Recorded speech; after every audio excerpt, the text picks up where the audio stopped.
Please stop scrolling.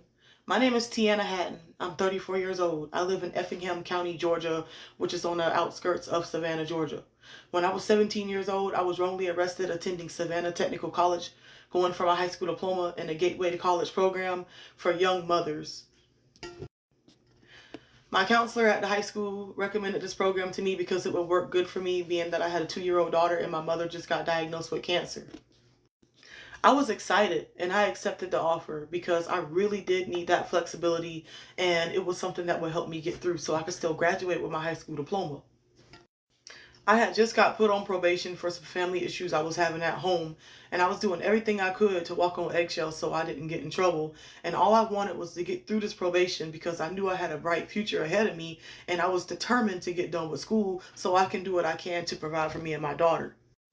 I really enjoyed going to the Gateway to College program. My instructor's name was V. Butler, and she was a really cool teacher. She was one of my favorite instructors, and I was probably one of her favorite students. I was doing so well, and I was getting ready to graduate that November with my high school diploma. Well, one day I had just got finished taking my quiz in the library, and I headed over to her office so I can sign my success contract before leaving for the day. I had my laptop in my arms and my purse and everything, and as I was getting ready to sign my success contract, a detective comes in. As I was sitting in her office getting ready to sign my success contract before I get ready to leave, this detective came in saying he needed to talk to me. I didn't understand what was going on. I didn't think it had anything to do with me. So I just went ahead and walked out with him and went to the room next door to talk to him. When we got into the room next to my instructor's office, he looked at me and he said, "Do you know why I got you in here today?" And I said, "No." And he looked at me and he said, "Well, somebody just got caught with a pound of marijuana and they said you gave it to him." My heart instantly dropped and I'm like, "What?" I'm like, "No, there's got to be some kind of mistake." I said, "Look, I get paid by the GI Bill. I don't need to sell drugs." You know what I'm saying? I was doing really good. I had my brand new laptop, all that. And I was telling him, I was like, "You got the wrong person." At first, I was really calm. I was just like, "No, you got the wrong person. Is there anything else you need from me? Have a good day." Just trying to go ahead and end this conversation because he needed to go to the next person to find out who the right person was because it wasn't me. Well, that question turned into a whole 3 hours of interrogation and threatening and intimidation. Literally the most scariest moment of my life. 17 years old, a minor. My parents couldn't even come in. I was able to call my mom on the phone when he walked out to grab the other detectives. I called my mom and told her what was going on. My mom and my brother popped up at the school. They wouldn't even let them come back there where I was because they were saying I was an adult. And mind you, the reason why I had to use the office phone to call my mom was because they immediately confiscated my cell phone.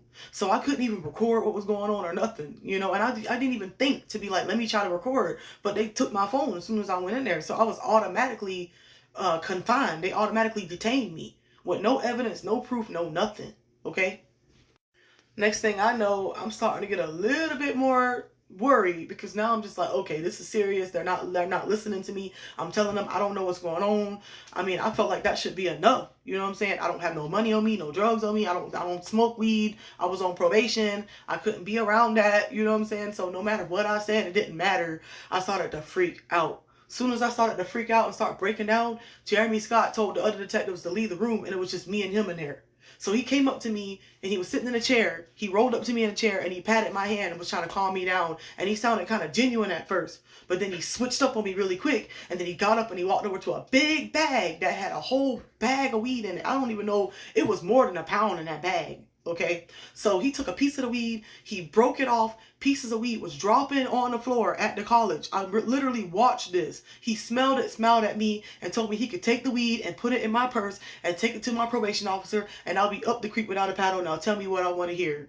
Man, I could not believe what I was hearing. So he was getting ready to frame me. He was getting ready to frame me with some weed and have evidence on me and have me messed up because I was already on 5 years probation at that time. okay? And I was trying to do the best I could not to get in trouble. So you mean to tell me he was getting ready to frame me if I didn't admit to something that he wanted me to admit to? He was really serious. He was not playing. I sat there even after that telling him, why would you do that to me? I'm telling you, I don't know what's going on.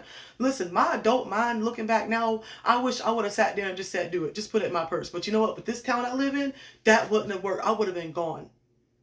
They would have had evidence on me. So I had to sit there and come up with some kind of story, make up something, thinking he was going to let me go, but it didn't work. I ended up getting arrested because he forced me to admit to something I did not do. After me sitting there for 3 hours saying I didn't do it, had no idea what was going on, was completely oblivious, and I was just so distraught, so afraid. I was so humiliated. They had me sitting in handcuffs in the front office, people walking by looking at me, wondering what's going on. I was so embarrassed. I got banned from Savannah Tech. They arrested me. When I went to court, I tried to tell them everything. I told them everything that happened. They gave me a lie detector test because I asked for it. They said I failed it, but they said Spencer passed it. Then they let him go. He didn't go to jail. It was just me. But they found the drugs on him. Okay? So when I got to court, I told them everything I could tell them. I tried to tell them everything. It didn't matter. It was still a probation violation. It was a revocation hearing. It wasn't about the charges. So I still had to do time. So the judge gave me 90 to 120 in the PDC, which is 3 months to 4 months, right? I ended up doing 6 months. I did 3 months in the county waiting on the bed for the PDC. Then I got to the PDC and I did another 3 months. I wrote a modification to the court. So 2 weeks before my release date, they released me early. And before I can get a court date, I get a phone call. I didn't even get a court date for the charges. They gave me a phone call and told me they're going to sweep it under the rug. They're going to dead docket it. But if I try to pursue it, it's not going to go in my favor. Meaning that they're sweeping it under the rug. So they're going to get away with, they're sweeping under the rug what they did so they can get away with it. And they're dead docketing it, meaning that I'm not off the hook completely. They just letting it lie dormant. Okay. But if I try to pursue it, meaning if I try to sue, because that's the only thing I could think of. You know, I'm 17 years old. I mean, I'm 18 at the time now because I had just got out of jail. And I'm sitting there thinking, okay, what does he mean by if I try to pursue it, it won't go in my favor? I already knew what he meant. They were threatening me that if I was to try to sue, they were going to make my life a living hell. So I was already afraid. I still had like 5 years, almost 5 years left on probation still. And after what they did to me, I saw what they could do. And I didn't know what else they were capable of. I was having no luck. But then I ran into an attorney who was investigating Jeremy Scott. And he was supposed to be assisting me. But right in the middle of him representing me, something happened. And he switched from a criminal defense attorney to an injury attorney. So that completely took everything, all my chances right there while I was still within the statute of limitations. I was so close. I had gotten an attorney and everything. He was already investigating Jeremy Scott because he helped somebody else get justice from the same person that was using excessive force on him. It was on the news. I even have that posted on my page. As soon as he switched, then that's when the statute of limitations ended. It was 2 years. All I had was 2 years. So I missed out on an opportunity to sue. After the 2 years ended and I was informed that I couldn't sue, I literally gave up because I felt like there was nothing I could do. They got away with this, and I got to live with the fact for the rest of my life that my education was stolen from me. I got assaulted while I was in jail. I got permanent scars on my skull for the rest of my life, calcification on my skull, and a hematoma from somebody slamming my face in a steel plate mirror because they were just evil. You know what I'm saying? I went through a lot when I was in there for no reason. I should not have been in there. I lost my education. I had to get out. I had to fight to get my GED. Mind you, I went back to the same college. Like I said, they lifted the ban off of me. I went ahead and got my GED, but it took me 2 years. I had to take that test over and over for the math portion. Everything else I passed the first time, but then the math portion, I had to take that test 3 times to pass it. Finally passed it over average. But then that's when I was able to move forward with my life. My life was hindered. I was set back, and my life was completely just broken because of the system. They derailed my entire life and got away with it. And I have been fighting. And if you see anything on here that I'm just posting or making public again, it's because I've been trying to put this out there and probably wasn't getting that much attention on certain videos. I actually been posting this and been putting this out there for over 15 years. I have been fighting, trying to get justice.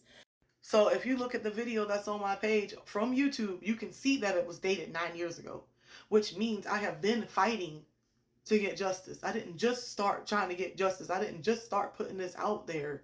I have been trying to get justice for a very long time. I have been trying to find attorneys for a very long time, and they made it difficult for me. Number one, I'm black. Number two, I'm a woman. And number three, I'm in a very Jim Crow area.